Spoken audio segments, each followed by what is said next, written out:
Kabajamtoota daawwattoota keenyatiif dhaggeeffattoota keenya oduu gaddaa qabnaa kan biyya Hindii yookiin Hindiyaarraa nu dhaqqabe. Artistiin jaalatamaan kabajamaan fi sabboonaan artist Zarihuun Wadaajoo boqochuusaa haati warraasaa achi nutti himteeti jirti. Bilbilaan addee olaantuu gammachuuti kan bilbilaan nutti hime. Artist Zarihuun Wadaajoo umurii isaa guutuu ofii isaatii otoo hin taane uummata isaa, saba isaa, uummata Oromoof jiraate jetti haati warraasaa.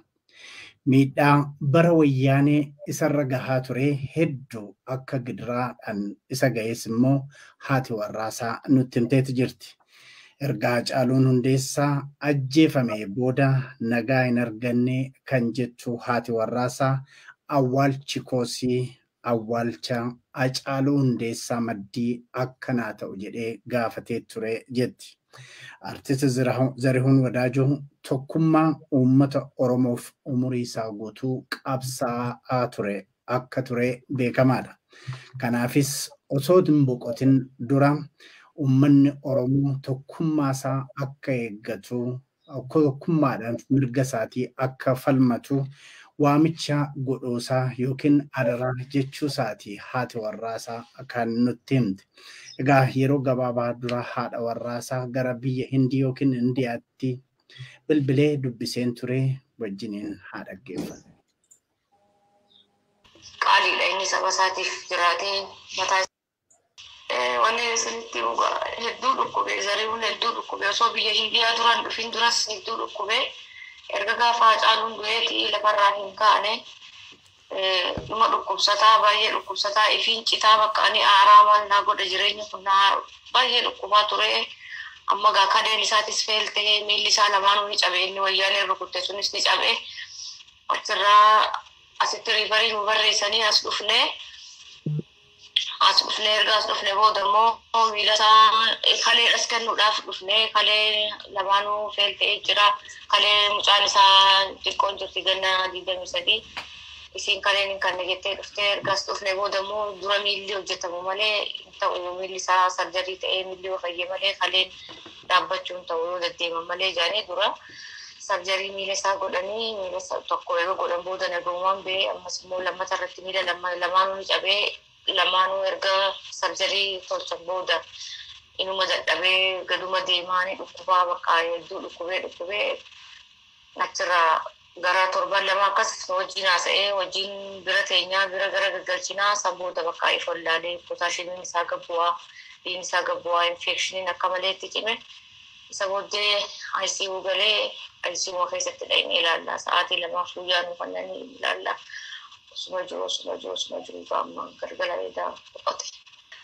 Maal gaani gallagaa gara biyyaa gallaa biyyumatti saba isaa keessa saba isaa jaalatu sabni isaatti sinafnee waan tokkollee namni hundinuu waldhaanuudhaaf duubatti hin jenne waldhaansisnee nutis maatiinis wajjin laffaanee uummanni Oromootis waan qabuun waldhaansisee saba jaalatu san keessatti deebi'ee immoo ani Oromiyaa keessatti yoo dandeessanii Hacaaluu bira awwaalaa yoo dadhabdan immoo Oromiyaa keessa bakka sabni kan kootti dhaabbateen awwaalutti awwaalaa jeen.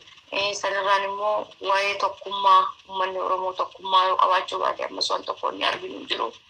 Ani kana aarsuu waan saba kanaati takka mataa isaatiif hin yaadu lubbuu isaatiif yaadanii takka hin beeku. Mataa isaatiif malee nam tokko mataa isaatiif malee waan tokko waan yaadu. Ammas saba isaatiif qaaliidha inni saba isaatiif jiraatee mataa isaatiif hin jiraanne ijoollee isaatiif hin jiraanne. Saba isaa kan jaalatu sanirraa sokkee sabni isaa bahee hundinuu bahee akka awwaallatanii sabni isaa akka awwaallatanii anumatti nu dhaamtadha jennee ko. Hayyee jajjabaadhu amma ofiifuu reefuu lubbuun reefuu kana kan waan kana dhageessanii. Egaa jajjabaadhu erjabeessitee tarii uummataanii maalirraa eegduu uummata kana biyya alaa jirtu biyya ambaa jirtu uummata Oromoo biyya keessa biyya alaa jirurraa maal eegduu dhaamsa yoo qabaatte tootti dabalte jedheen. nuti anaa fi mucaa isaa ganna 23 nu harkatti boqotee baay'ee ulfaata biyya namaa keessatti. Baay'ee aarsaa guddaas kafallee ji'a lamaan kana keessatti aarsaa guddaa nu kafalchiise ganuu fayyadamnee wajjin aarsaa kafallee ummanni Oromolleen kan qabus kan quban qabnellee nu wajjin aarsaa kafalaa ture numan iyyadha amma immoo hangaafe kana gaa ummanni Oromoo gartee biyya alaa jiranis addunyaarra jiran hundi ummanni Oromoo gadda isaa ibsatee goota isaanii kan akka gartee nagaan awwaallatanuman nagaan gaggeessanii awwaallatanii ummata kan kutiif dabarsan jennee kan qabu miira keessa jira waan naasa ulleen beeku jennee ko biyya namaa keessa jira biyya namaa keessatti ni ulfaata sila zariun irraan tana godhin malleef ture maal goona ni fayyadamnee wajjin aarsaa kafallee biyya namaa keessatti ammas umaatii miti ammas aarsaa kana numa baala keessaa amma kuma biyyatti galu ummanni gamaa gamana akka nutti wacu ummata kan kootitti dhaammadha. Hayyee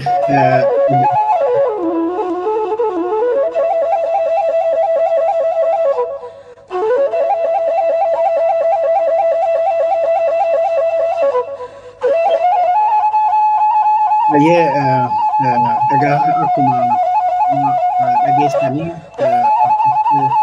Zarihuun Wadaajoo egaa boqoteeti jira. Sabboona jaalatamaa qabsaa mirga namaa keessattuu qabsaa Oromoo guddaa fi warra hangafoota artistoota keessaa tokko kan ta'e mee artistoota Oromoo wajjin yeroo baay'ee keessattuu warra yeroo duraa qabsootti umurii isaanii dabarsanii gara boodaatti immoo gargaarsa barbaadan wajjin kan yeroo baay'ee dabarsite masarata dhaaba Finfinneedha. Onlaayiniin wajjin jirti. Masiyarraa waan cimaadha. Uummata Oromootiifis walumaa galatti kana nama akka keetii nama immoo artistootatti siqee wajjin hojjetaa jiru. Lammata immoo artist Zarihuun Wadaajoo wajjin baay'ee walitti siqtee waan adda addaa hojjetaa akka turteedha. Mee caalatti maatittis illee attasattis illee attaa maal dhageesse maal nutti himta yeroo ammaa kana tarii warra isaas dubbifte ta'a. Galatoom Dajanee ani gaa akka Oromootti isan beekaa akka Oromoo tokkootti isa beekaa akka nama miidiyaa irratti hojjetuttis immoo Oromoof isaan wal qunnamsiisee gaafa rakkoo isaanii gaafa maqqoo isaaniis biraan gahaan ture. Kanaaf egaa Zarihuun Wadaajoo goobanaa nama harka kennatan turre baay'ee dadhabees baay'ee dhukkubsatees nagaan jiran fayyaadha. Nan dhukkubne xiqquma fayyeen dhufa jedhee deemee gaafa deemu gaafa gaggeessinu jechaadha. Gaafa gaggeessinu waan inni dubbate keessaa gara fuula Feesbuukii kootiinis gadhiisee ni jira. Nagaatti kaa Finfinnee jedha. Finfinnee kanaaf baay'ee mormaa falmaa dubbataa ture. Zarihuun qabsaa'aadha. Zarihuun faayidaaf duran kennu of kennee jireenya isaa guutuu qabsoo kana keessatti dabarsee. Qabsoon kun egaa hadhooftuudha. Qaamni isaa miidhamni isaa sun immoo bara dulluma isaa keessa mul'ate. Dhukkubsatee raafuu hin dandeenye jechaadha. Egaa Oromoon gara walitti hin jabaatu. Oromoon qabsaa'aa isaa beekaa, nama dhugaa beekaa, eenyu maal akka ta'e adda baasee beekaa waan ta'eef gaafa rakkoo isaas birmatee fi akka yaalamuuf biyya alaattis akka yaalamuuf maallaqa gumaachee jira. Birrii tokko qabu, birrii 500 qabu.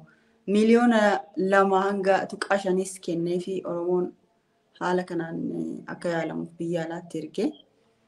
Ammoo waan rabbi jedhee guyyaa rabbi jedhe immoo waan darbu hin jiru. Guyyaa hiree guyyaa waaqni si barreesse biraan darbitu. Garuu haga jiraattu uummata keetiif hojjettaa ogummaa rabbi si kenneen waaqni si eebbiseen saba keef sagalee taatee saba keef waan dandeessu bira dhaabbattee haala kanaan boqachuun du'uun jedhamu akkas ta'e jechaadha Zarihuun. Gaariidha. Namoonni hedduu gara sooshaal miidiyaatiin du'a mo'achuun hin danda'amu. Du'atu gadi si qabee leenca Oromoo jedhanii yeroo faarsantu dhaga'ama. Tarii gama haadha warraa saatiin baay'ee akka maatiitti waa walitti siqtuuf kan amma nutti himte keessaanatti kan himte biyya alaa jirraa egaa amma inni boqotee biyya alaa jirraa wanti isaa salphaa miti waan jechaa turte garii gama keetiin dhimma kana ilaalchee see wanti sitti himte wanti sitti dhaammatte jira. Jalqaba yeroo jalqaba akka deemaniin qarshii miliyoona 2 qofa fudhatanii deemanii qarshii miliyoonni 2 sun immoo isaan hin geenye ture yaalchisuu baay'ee cinqii ture achitti maallaqi irratti hafe ture achi booda waan kana natti himanii gadi ba'een anis gara sooshaal miidiyaatiin uummatatti iyyee maaloo nu dhaqqaba maaloo haala gaarii keessa jiran hanga waan nyaatan dhabaniiran dhugaa dubbachuuf taanaan Zarihuun yaalchisuuf haati warraasaa olaantuu gammachuu jaala qabsoo isaatii haadha warraasaa hiriyaa isaatii haadha manaa isaatii obboleettiidhas waa maradha isaaf jechaadha wantoonni dubartii cimtuudha. Jiraates bara dargaggummaa waliin jiraatan keessattis yeroo inni hidhamu yeroo inni dararamus walumaan dararamaa turte har'a qabu boru qabuun akka daa'imaatti dhoksaa turte. Waan baay'ee waliin dabarsaniiranii soo aga dhumaatti waliin turte jechaadha. Soo rakkataa turan jechaadha. Maallaqa dhabanii rakkataa turanii.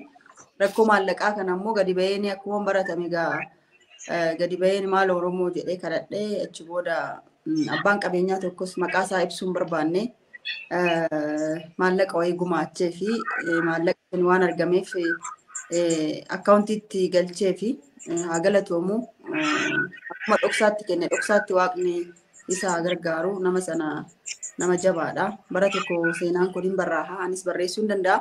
So akkasitti dhaqqabeeni kana malees immoo mootummaan naannoo Oromiyaas pirezidaantii mootummaa naannoo Oromiyaa dabalatee akka bilbilaniif natti himtee turte obbo Shimallis bilbilee fi Zarihuun keenya maal ta'e akkasitti agas rakkachuu keessan hin beekne yaada jedhu kaasee fi karaa embaasiitiin akka isaan dubbisanii fi ammas immoo karaadhuma embaasii sanaan gara biyyaatti akka galuuf yaalarra jiru natti fakkaata. Kanaaf kafaltiirra jirullee hin kafalla yaada jedhu kaasaniif natti fakkaata. Haga ammaatti waan mirkanaa'e waan hin jirreef kanas hin jechuu hin danda'u garuu bilbilanii fi akka Shimallis dhuunfaatti bilbilee fi akka olaantuu dubbisee natti himtee turte kanaaf anis galatan qaba. Kanaaf egaa kanadha kanan beeku yeroo duraa baay'ee rakkatanii ammas hangam akka tasgabbaa'an hin beeku maallaqi asii galus qarshiin asii galus achitti doolaaraan argachuun rakkoodha doolaaraan baasisu waan ta'eef jechaadha. Ta'u gaadhuma irratti akka nama Oromoo tokkootti uummata keenya biyya alaatii fi biyya keessaa maal otoo godhee gaariidha jetteeti asumaan waan dhaamtoo qabaatte Masarat. Egaa uummanni yeroo yennu biyya keessaa biyya alaa kan jedhu jiru hunduu qixa hirmaata yoon siin jedhu Oromoon guutuun dhugumaa nama rakkateef hin birmata jechuu koo miti garuu yeroo hunda waamicha nu goonuuf kan birmatu namoota muraasa. Namoonni muraasni kun immoo deddeebiitiin yoo har'as Zarihuun godhe kaleessa nuuf godhu itti fufees gara fuulduraas akkasuma godhe jechaadha. So otoo hanga kanan dadhabin otoo hanga kana waliin dadhabsiisin jabaa ofii abbaatu jabeeffata. Waan namni sabaaf jiraate sabatu jiraachisa. So haala kanaan otoo wal quba qabaanne otoo wal gargaarre gaafa duune qofa walii boo yookiin piroofaayilii wal kaahachuu miidiyaa irratti wal afarsuu qofa otoo hin taane jireenyatti wal iyyaafachuu jireenyatti wal faarsuu jireenyatti immoo wal bira dhaabbachuun haa baratamu. Ammoo kaayyoof jiraachuun waan itti amanan irratti cichanii hanga lubbuun darbutti jiraachuun illee irraa baranna nama kanarra. Kaayyoo kee galmaan otoo hin gahin yaada kee uummataaf jiraachuun Zarihuun irraa baranna. Uummatni immoo nama jiraachisus akkasuma Zarihuun irraa baranna jechaadha. Mana bitee fi jira Oromooni. Ani walitti hin qabee fi ana qofas miti namoonni ana wajjin hojjetan namoota baay'eedhaan akka tiiqaa jiranii an akka obsaan illee akka yaallamuuf biyya alaa deemee obsaa abdiisaas baay'een wajjin tattaaffii godhee namoota baay'eedha akka kana keessatti artistoonni jiranii namoonni dhuunfaa abbootiin qabeenyaa kennanii maqaan isaanii akka hin dhahamne dubbatantu jira. Gara miliyoona 7 walitti qabnee mana binnee fi miliyoona 7 tuqaa wayii walitti qabnee miliyoona 3 wayii abbootii qabeenyaa maqaa isaanii dhaachuun barbaannitu dhoksaatti nu kenna jechaadha. Maaliif akka dhahamu sodaatanii toon taane ummata keenya dhokannees gargaaruu dandeenya callisnee iyyinuu malee hin ta'u yaada jedhu waan qabaniif malee waan biraafis miti. Kanaaf walumaa galatti tokkummaan Oromoo biyya keessaas biyya alaas cimee dhaloota hedduu irratti dhabnee jirra. Namoota qaqqaalii baay'ee aarsaatti kafalleeti jirra. Kun biyyaa bahee faffaca'eeti jira.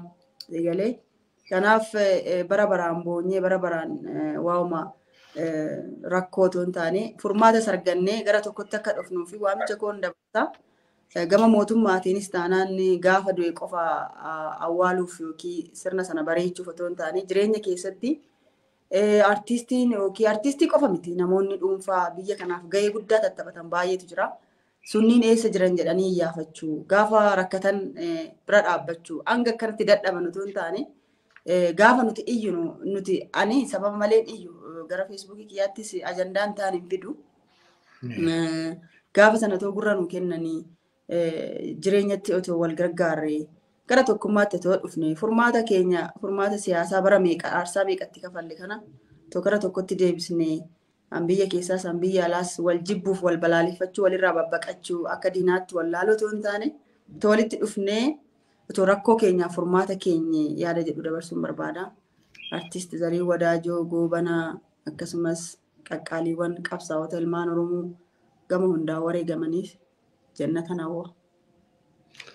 Hedduu galatoomii Masarat Dhaabaa magaalaa guddoo Oromiyaa Finfinnee irraa yaadannoo kenniteefi egaa kabajamtoota daawwattoota keenyaaf dhaggeeffattoota keenya akkuma duraan ibsuu yaaletti artistiin Oromoo jaalatamaan jabaan qabsaan sabboonaan artist Zarihuun Wadaajoo boqochuu isaatii biyya Hindii keessatti yeroo ammaa kan argamtu haati warraasaa bilbilaan kan nutti himte aadde Olaantuu Gammachuu akka jirtutti artist Zarihuun Wadaajoo ofii isaatii kan jiraanne ofiif otoo hin taane saba isaa uummata Oromootiif jiraate ummata Oromootiif otoo qabsaa'uu kan lubbuu isaa akka darbeedha kan dubbattu. Egaa haati warraasaa kun miidhaan yeroo wayyaanee irraa geessifte dhugaadhumatti yeroo inni akkanatti dhukkubsatee jiru kanatti rakkoo gidiraa guddaa akka itti uumedha kan dubbatte. Egaa erga Hacaaluun Hundeessaa artist Hacaaluu Hundeessaa wareegamee booda innillee akka of jibbaa ta'ee fi dasillee nagaa akkan hin arganneedha kanaati warraasaa kun bilbilaan nutti himte. Egaa artist Zarihuun Wadaajoo yeroo hundumaa waa'ee tokkummaa Oromootii fi qabsoo Oromoon kan milkaa'u iyyoo tokko ta'e qofa jedhee akka inni dubbatu haati warraasaa nutti himteerti. Yeroo boqotullee kanuma akka dhaame kan ishiin dubbatte. Egaa artist Zarihuun Wadaajoo otoo bu'aadhaan hin sossobamin otoo qilleensi asii achi sarraasin ejjennoo isaarraa otoo maqin ejjennoo isaa namaatiin egaa boqoteera.